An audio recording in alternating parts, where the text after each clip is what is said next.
নমস্কার বন্ধুরা, আজকে আমরা আবার চলে এসেছি একটা নতুন ভিডিও নিয়ে, নতুন কিছু শেখার উদ্দেশ্যে। তো এতদিন আমরা শিখলাম যে গ্রহদের অবস্থান, গ্রহরা কোথায় উচ্চভাবে অবস্থান করে, কোথায় নিচস্থভাবে অবস্থান করে। তো আজকে আমরা কি দেখব? আজকে আমরা দেখব যে গ্রহদের দৃষ্টি। গ্রহরা যেখানে বসে সেখান থেকে তারা আবার দৃষ্টি দেয় কোন কোন ঘরে, সেগুলোই আজকে আমরা দেখব। দেখুন, আমি প্রথমেই সব কিছু লিখে রেখেছি যে গ্রহদের দৃষ্টি, এবং ছকেও আমি একটা ছক করে রেখেছি উদাহরণস্বরূপ, যাতে আপনাদের বুঝতে সুবিধা হয়। তো দেখুন, প্রথমে গ্রহদের দৃষ্টি কি, রবি কি দিচ্ছে 7 নম্বর দৃষ্টি, 7 নম্বর ঘরে দৃষ্টি দিচ্ছে। চন্দ্রের তাই কি 7 নম্বর। মঙ্গলের কি চতুর্থ, সপ্তম আর অষ্টম ঘরে দৃষ্টি, 3টে ঘরে মঙ্গল দৃষ্টি দিচ্ছে। এই দুটো ঘর কি দিচ্ছে, একটা করে দৃষ্টি। আর মঙ্গল 3টে ঘরে দৃষ্টি দিচ্ছে। আবার বুধ আবার একটা ঘরে দৃষ্টি। বৃহস্পতি সে আবার 3টে ঘরে, পঞ্চম, সপ্তম আর নবম ঘরে দৃষ্টি। শুক্রের একটা ঘরে দৃষ্টি, সপ্তম ঘর। শনি তারও 3টে দৃষ্টি, তৃতীয়, সপ্তম এবং দশম। রাহু তার আবার 4টে দৃষ্টি। অনেকজন বলে 3টে দৃষ্টি, অনেকজন বলে আর একটা 12 নম্বর যে ঘরটা সেটাতেও দৃষ্টি দেয়। বিভিন্ন জ্যোতিষশাস্ত্রে বিভিন্ন রকম জানা যায়। তো আমরা রাহুদেবের কী দেখব, যে পঞ্চম, সপ্তম, নবম এবং দ্বাদশ ঘরে রাহুদেব দৃষ্টি দিচ্ছে। কেতুরও তাই, পঞ্চম, সপ্তম, নবম এবং দ্বাদশ, এই 4টি ঘরে দৃষ্টি।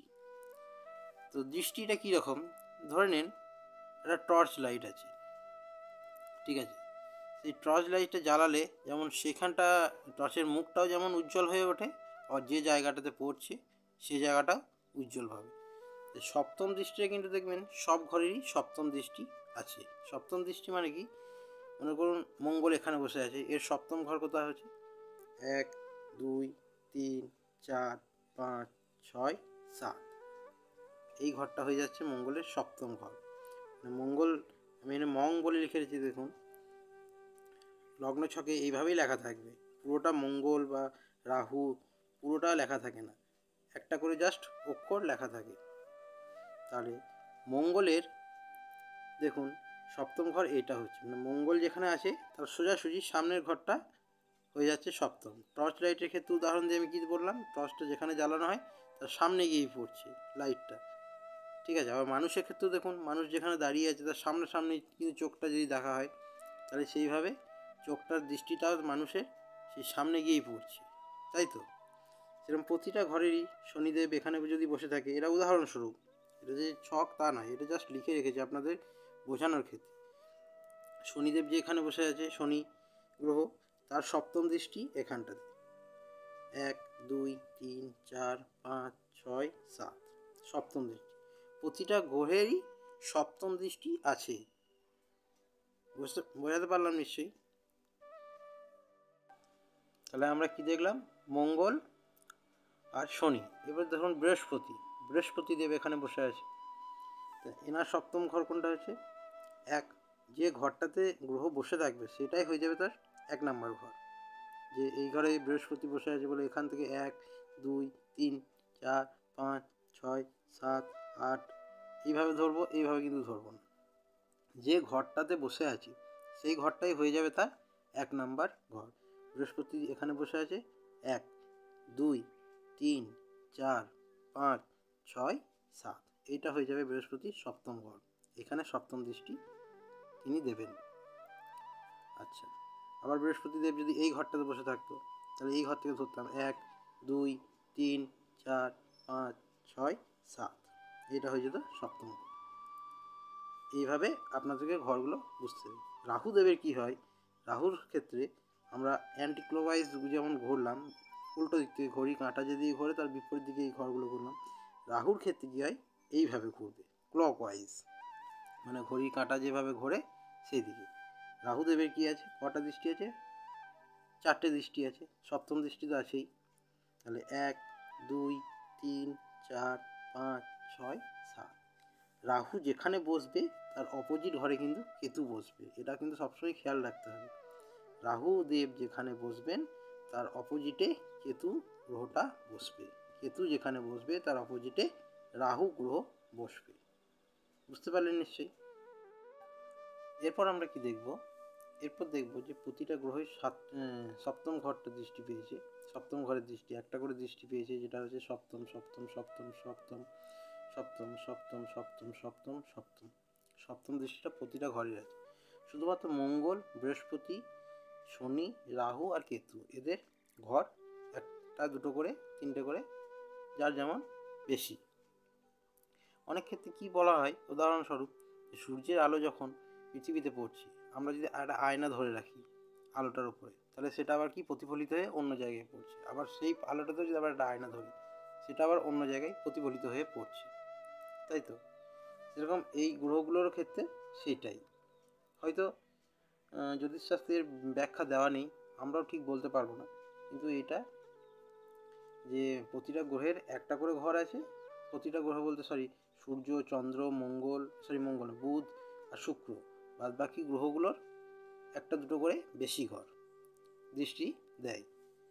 তা মঙ্গলের যে চতুর্থ ঘরের দৃষ্টি, সেটা কি করে দেখবো আমরা? মঙ্গল এখানে বসে আছেন, মঙ্গলের চতুর্থ দৃষ্টি কীভাবে পড়বে? 1 নাম্বার এই ঘরটা, 2, 3, 4, এটা হয়ে যাবে মঙ্গলের চতুর্থ দৃষ্টির ঘর। সপ্তমটা এখানে বললাম। আর অষ্টম ঘরটা কোনটা হয়ে যাবে? এটা হয়ে যাবে মঙ্গলের অষ্টম ঘরের দৃষ্টি। মঙ্গল যদি আবার এখানটাতে বলবো না, মনে করুন মঙ্গল ধরুন এখানে বসে আছে, তাহলে চতুর্থ ঘর কোথায় হবে? 1, 2, 3, 4, চতুর্থ ঘর এখানে হয়ে গেল। 5, 6, 7, সপ্তম ঘর এখানে হয়ে গেল, আর অষ্টম ঘর এখানে। এটা হয়ে গেল মঙ্গল। যে মঙ্গল এখানে বসে আছে বলে যে এখান থেকেই ধরবো সেটা কিন্তু নয়, যেখানে বসে থাকবে মঙ্গল সেই ঘর থেকে তার কাউন্ট শুরু হবে দৃষ্টির ক্ষেত্রে। বৃহস্পতির ক্ষেত্রেও তাই, বৃহস্পতি হয়তো এখানে বসে আছে, সেখানে 1, 2, 3, 4, 5, পঞ্চম ঘর এখানটা হয়ে গেল, সপ্তম ঘর এখানটা, অষ্টম, নবম, এটা হয়ে গেল বৃহস্পতির নবম দৃষ্টি। দৃষ্টির ক্ষেত্রে কি হয় না, বৃহস্পতিদেব মনে করুন এখানে বসে আছে, এখানে যেমন ফলাফল দেবে, যে দৃষ্টিটা পড়বে, এগুলোকে বলা হয় পূর্ণ দৃষ্টি। সপ্তম ঘরে পূর্ণ দৃষ্টি, চতুর্থ ঘরে পূর্ণ দৃষ্টি, আর অষ্টম ঘরে পূর্ণ দৃষ্টি। বৃহস্পতি দেবের ক্ষেত্রে পঞ্চম, সপ্তম, নবম এগুলো সব পূর্ণ দৃষ্টি, মানে একদম 100% ফল দেবে। মানে ও যে ঘরটাতে বসে আছে সেখানে যেমন ফলাফল দেবে, যে দৃষ্টিগুলো দিচ্ছে সপ্তম, অষ্টম, নবম, যে ঘরের দৃষ্টিগুলো এই সবগুলো, সেখানেও সেই একইভাবে তার ফলাফল দেবে। ভালো ফলাফল হলে ভালো ফলাফল, খারাপ যদি খারাপ গ্রহ বা অকারক গ্রহ হয়, তাহলে যে খারাপ ফলাফল যদি হয়, তাহলে একদম পূর্ণ দৃষ্টি হিসাবে দিচ্ছে বলে একদম 100% খারাপ ফলাফলই দেবে। এটা আপনাদেরকে মাথায় রাখতে হবে। আপনারা একটা খাতা পেন নিয়ে এগুলো নোট করে নিতে পারেন, আপনাদের সুবিধা হবে তাতে। যাই হোক, বৃহস্পতিদেব এখানে বসে আছে বলে এই ঘরগুলো। আবার যদি বৃহস্পতিদেব এখানে বসে থাকেন, তাহলে কী হবে? 1 নাম্বার ঘর এটা, 2, 3, 4, পঞ্চম ঘর হয়ে যাবে এখানটা, পঞ্চম ঘর নয় পঞ্চম দৃষ্টি, ষষ্ঠ, সপ্তম দৃষ্টি, অষ্টম, নবম দৃষ্টি, এই ঘরটাতে হয়ে যাবে তার নবম দৃষ্টি। বুঝতে পারছেন? এইভাবে আপনারা প্র্যাকটিস করলে আপনাদের সুবিধা হয়ে যাবে। রাহুদেবের ক্ষেত্রে তাই হবে, কি রাহুদেব এই দিক থেকে ঘুরবে ক্লকওয়াইজ। রাহুদেবের 1, 2, 3, 4, পঞ্চম দৃষ্টি, ষষ্ঠ, সপ্তম দৃষ্টি, অষ্টম, নবম দৃষ্টি, আর এখানে হয়ে যাবে দশম, একাদশ, দ্বাদশ দৃষ্টি। এখানটায় তার দ্বাদশ দৃষ্টি এসছে। 12 নম্বর ঘরে দ্বাদশ দৃষ্টি। আবার রাহুদেব যদি এখানে বসে থাকে, তাহলে এখান থেকে শুরু হবে 1, 2, 3, 4, 5, 1, 2, 3, 4, পঞ্চম দৃষ্টি এখানে, ষষ্ঠ, সপ্তম দৃষ্টি এখানে, অষ্টম, নবম দৃষ্টি এখানে, দশম, একাদশ আর দ্বাদশ দৃষ্টি এখানে। প্রতিটা গ্রহের ক্ষেত্রে এইভাবেই হবে। শুধু রাহুর ক্ষেত্রে ক্লকওয়াইজ ঘুরবে, আর রাহু আর কেতুর ক্ষেত্রে ক্লকওয়াইজ, মানে ঘড়ির যেভাবে কাঁটা ঘোরে সেইভাবে হবে। আর বাদ বাকি যে 7টা গ্রহ, তাদের সব অ্যান্টি ক্লকওয়াইজ ঘুরবে, মানে ঘড়ির কাঁটার বিপরীত দিকে ঘুরবে বলতে কাউন্টটা হবে, মানে গোনাটা। মঙ্গলের ক্ষেত্রে 1, 2, 3, 4, 5, 6, 7, এইভাবে কিন্তু গ্রহদের দৃষ্টিগুলো আমাদেরকে শিখতে হবে। হয়তো মঙ্গল এখানেই বসে আছে, মঙ্গলের এটাই ঘর, এখানটাতে ভালো ফল দেবে। তার 1, 2, 3, 4 এখানটাতেও ভালো ফল দেবে।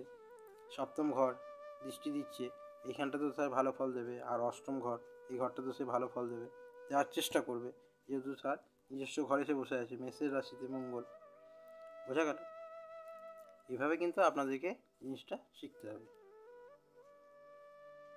শুক্রের যেমন একটাই দৃষ্টি, শুক্র এখানে যদি বসে থাকে তাহলে এখানে তার সপ্তম দৃষ্টি, যদি শুক্র এখানে বসে থাকে তাহলে এখান থেকে তার এটাই সপ্তম দৃষ্টি, এখানে যদি শুক্র বসে থাকে তাহলে এখান থেকে তার এটা সপ্তম দৃষ্টি হয়ে যাবে। বোঝা গেল? আশা করি বোঝাতে পারলাম। তো এরপরের দিন আমরা আবার একটা নতুন কিছু শেখার জন্য আসবো।